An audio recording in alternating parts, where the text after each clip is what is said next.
This is the Salton Sea, located in Southern California. This water body is going through a crisis. But why? As Southern California farmers increase their efforts to conserve Colorado River water, the Salton Sea is drying up at an accelerated pace. But why is that? Shouldn't water conservation save the lake? In all this, there is a dilemma. You are looking at a remarkable idea.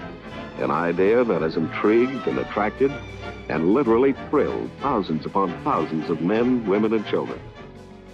The Salton Sea is a landlocked, shallow lake in Riverside and Imperial counties. It is primarily sustained by agricultural runoff from farms in the Imperial Valley, which rely solely on water from the Colorado River. For over a century, the lake bed has been contaminated with pesticides and chemicals, resulting in hazardous air pollution for nearby communities. The challenge of balancing water conservation with the environmental consequences for the Salton Sea has long been a difficult issue. So, what is the solution? What can we do to save it? The Salton Sea is part of the vast delta of the Colorado River, an area that experienced periodic flooding for thousands of years as the river shifted across the sandy delta region in California, Arizona, and Mexico. Lake Cahuilla was the last remnant of these natural flood cycles before dams and canals were built, which now prevent the river water from even reaching the sea at all. But did you know that the modern Salton Sea, California's largest lake, is man-made? It was created in 1905 when an irrigation canal gate failed, causing the river to flood into the ancient lake bed of Lake Cahuilla. Agricultural runoff has been the sea's main water source ever since. However, that runoff contains pesticides and chemicals, contributing to the toxic dust now present on the exposed lake bed. Although a thriving vacation spot in the 1950s, the Salton Sea began to shrink as agricultural water usage became more efficient. As the lake recedes, more of its toxic lake bed is exposed. Farmers in Southern California's Imperial Valley are the largest users of Colorado River water, growing hay, leafy greens, and other crops that feed the nation.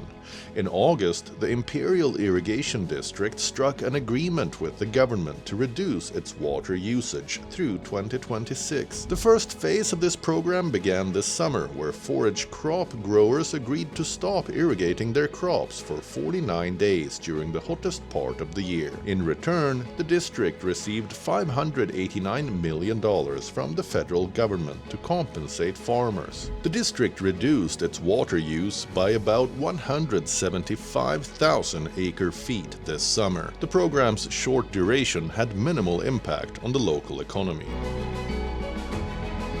Since the end of September, the surface elevation of the Salton Sea has dropped by about 10 inches, shrinking the lake by roughly 3,500 acres and exposing more toxic dust from the lakebed. And the shrinking water levels have led to year-round foul odors emanating from the Salton Sea. While the government's review of the new agreement with the Imperial Irrigation District concluded that there would be no significant new environmental impacts to the Salton Sea and surrounding areas, locals disagree. Studies have shown that asthma and other respiratory illnesses are much more prevalent among residents near the Salton Sea.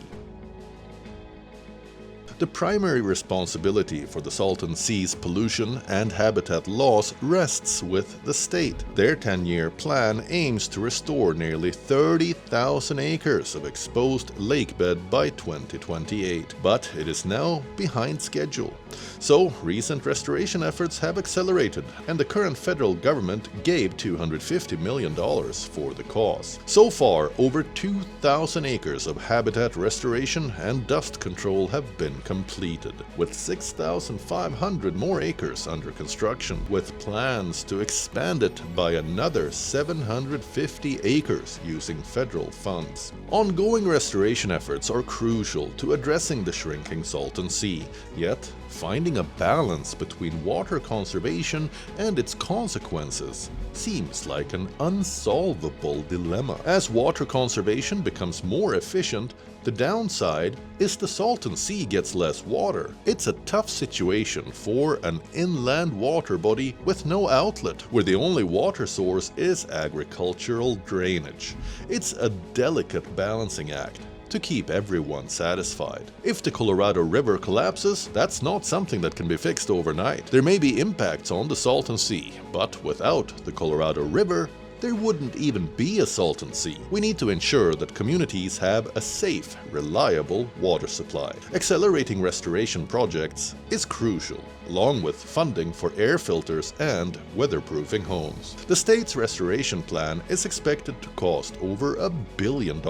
We cannot lose hope. Transforming communities takes hard work, but at its core, it's a work of hope. That belief in a better future can keep us all moving forward. If you like this video, please share it with others who care about our environment. Please like the video and subscribe to the channel for more content like this.